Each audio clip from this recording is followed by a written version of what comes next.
শাড়ি দেখি। তুমি এত সুন্দর দেখতে, শাড়ি কেন পরবে? এখন ডিজিটাল যুগ, ভালো ভালো চুড়িদার পরবে। তুমি ঠিকই বলিছো ভাই, কিন্তু চুড়িদার কেনার লাগি নত টাকা আসেনি, শাড়ি কেনার লাগি 300 টাকা আসছি। তাতে কি হয়েছে? বাকি টাকাটা যেদিন খুশি সেদিন দেবে। তাহলে একটা ভালো চুড়িদার দাও ভাই।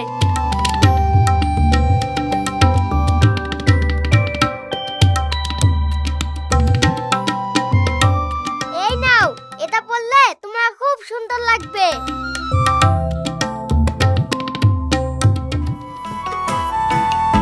ও ভাই, একটা সোনার আংটি দাও তো। শোনার তো কিছু নাই বোন। সোনার আংটি নাই তো দোকান খুলে কি করছো? যত সব আবল তাবল। সোনা নাই মানে? তাহলে সব সোনা বিক্রি হয়ে গেছে? হ্যাঁ, তাহলে আমার বাপের বাড়ি থেকে যে 2 লাখ টাকা লেসছে ব্যবসা করার লাগিন, সেই টাকা দাও। টাকা চাই আর আমাকে লজ্জা দিসনি রে। আমার কাছে আর একটা টাকাও নাই। টাকাও নাই, সোনাও নাই, তাহলে তুমি টাকা পয়সা কি করিছো? ভালো ভালো মেয়ে এসি সোনাগুলো সব ধারেলি চলে গেছে। এই খাসি, আমি খুব ভালো করেই জানি তুই ভালো ভালো মেয়ে দেখলে উন্মাদ হয়ে যাস। তোকে আর আমি এই ব্যবসা করতে দেব না।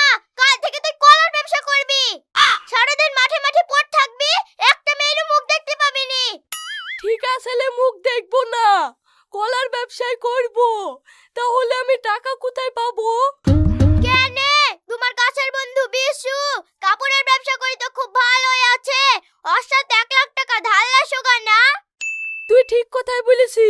আমি এক্ষুনি যাব বিশুর কাছে টাকা ধার চাইতে। ঠিক আছে, তুমি যাও, আমি বাড়ি গেল।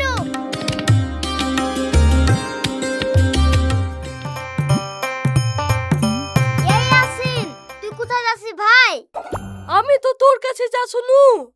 আমি খুব বেকায়দায় পড়েছি, আমাকে একটু উপকার কর না ভাই। অবশ্যই উপকার করব। আমিও একটু বেকায়দায় পড়েছি, তুই একটু সাহায্য কর না ভাই। বল তোকে কি সাহায্য করতে হবে? আমাকে 1 লাখ টাকা ধার দে না ভাই, ব্যবসা করে পরে দিয়ে দিব। এই তুই কি বলছিস রে?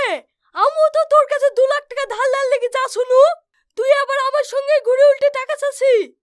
কি করব বল, কাপড়ের ব্যবসা করতে গিয়ে বিশাল ফাঁসে ফেসে গেছি। বোর সাথে ঝামেলা করে চলে এসেছি।